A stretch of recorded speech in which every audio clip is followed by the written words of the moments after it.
আয়ুর্বেদ বলে মানুষের শরীর শুধুমাত্র রক্ত পরীক্ষা বা স্ক্যান রিপোর্টেই ধরা পড়ে না, কারণ শরীরের ভেতরে কাজ করে এমন কিছু সূক্ষ্ম উপাদান যা প্রাকৃতিক সুস্থতা নির্ধারণ করে। এই সূক্ষ্ম উপাদানগুলোকেই আয়ুর্বেদে বলা হয় মহাধাতু, যার সংখ্যা তিনটি: ওজস, তেজস ও প্রাণ।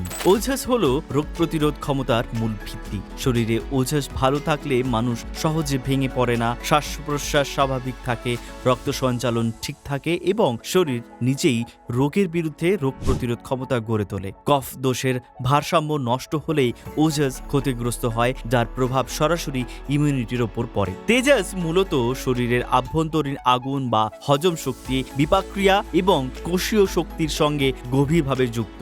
পিত্তদোষের অসামঞ্জস্য তেজসকে দুর্বল করে তোলে, ফলে হজমের সমস্যা শুরু হয়, শরীরে বর্জ্য জমে এবং বিষাক্ত উপাদান ধীরে ধীরে পুরো শরীরে ছড়িয়ে পড়ে।